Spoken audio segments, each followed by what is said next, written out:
नमस्कार, माधुरी विथ रेसिपीमध्ये तुम्हा सर्वांचं स्वागत आहे। आज आपण चटपटीत आंबट, गोड आणि तिखट अशी पाणीपुरी बनवणार आहेत। त्यासाठी आपण इथे मध्यम आकाराचे 4 ते 5 असे बटाटे घेतले। नंतर ते बटाटे स्वच्छ धुवून मध्यभागी कट लावून घेतलेला आहे। कुकरमध्ये पाणी गरम करायला ठेवलेलं होतं। पाण्याला उकळी आल्यानंतर बटाटे शिजायला टाकलेत। 2 ते 3 शिट्टी होईपर्यंत आपण बटाटे उकळून घेऊ। तोपर्यंत आपण चिंच घेतलेली आहे। चिंचेची साल काढून घेतली आणि चिंच बुडेल एवढं याच्यात पाणी टाकलेलं आहे। साधारण 5 ते 7 मिनिटं आपण आधी चिंच भिजवून घेऊ। नंतर याच्यात आपण चिंच जेवढी आहे त्याच्या दुपटीने गूळ घेतलेला आहे, तोही याच्यात टाकून दिलेला आहे। हे अर्धा तास आपण असंच भिजायला ठेवून देऊ। नंतर मी इथे रवा घेतलेला आहे। आपण फक्त रवाच इथं वापरणार आहेत। रवा घेतलेला, त्यानंतर आपण इथं चवीपुरता मीठ टाकलेलं आहे आणि आवश्यकतेनुसार पाणी टाकायचं। व्यवस्थित मळून झाल्यानंतर आपण याचा गोळा तयार करून घेऊ। या पिठाला आपण साधारण 1.5 ते 2 तास रेस्ट करायला ठेवून देऊ। आपण इथे बारीक रवा वापरलेला आहे। गोळा मऊ होईपर्यंत आपण मळून घ्यायचा आणि झाकण लावून साधारण 2 तास एवढं आपण बाजूला ठेवून दिलेलं आहे। तोपर्यंत आपण इथे हिरवी चटणी बनवून घेऊ। आता आपण कोथिंबीर, आलं आणि हिरवी मिरची टाकलेली आहे। चवीपुरता मीठ आणि पुदिन्याची पाने टाकलेले आहेत। हे सर्व आपण मिक्सरला अगदी बारीक करून घ्यायचं।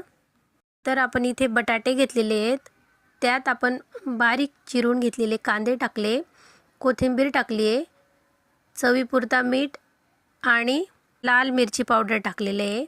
हे सर्व आपण व्यवस्थित मिक्स करून घेतलेले आहे। बटाटे व्यवस्थित मिक्स करून आपण बाजूला ठेवून घेऊ। नंतर आपण चिंच आणि गूळ भिजायला ठेवलेलं होतं ते घेऊया।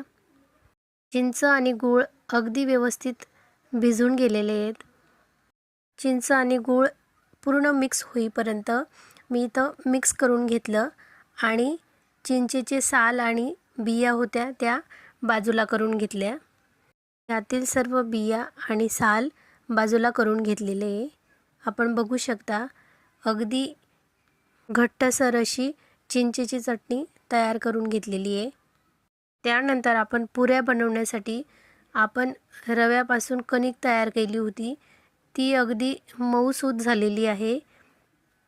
परत एकदा मळून आणि छोटे छोटे असे गोळे तयार करून घेतलेले आहेत। सर्व गोळे तयार करून घेतलेले आहेत। छोट्या आकाराच्या पुऱ्या बनवण्यासाठी आपण इथे पोळपाटला आधी थोडं तेल लावलेलं आहे आणि आपल्याला हव्या त्या आकारात पुऱ्या तयार करून घ्यायच्या। पुरी लाटताना एकसारखी आली पाहिजे, तेव्हाच पुऱ्या फुगतात। अशा पद्धतीने आपण पुऱ्या लाटून घेणार आहेत।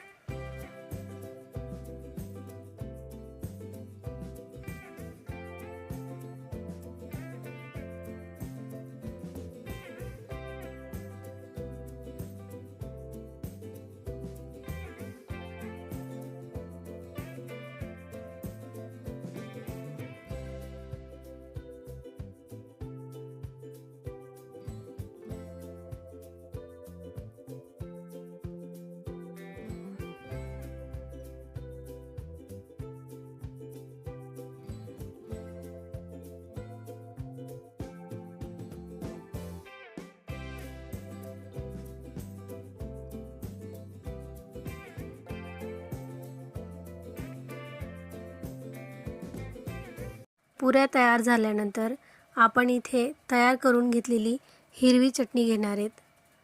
यात आपण अर्धा ग्लास एवढं पाणी टाकलेलं आहे।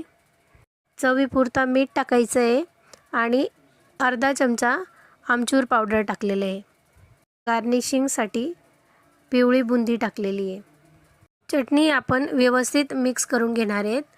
त्यानंतर आपण इथे तर आपण पाणीपुरी तयार करून घेऊ। त्यासाठी आपण बटाटे कांदे मिक्स करून घेतलेली मिश्रण घेऊ।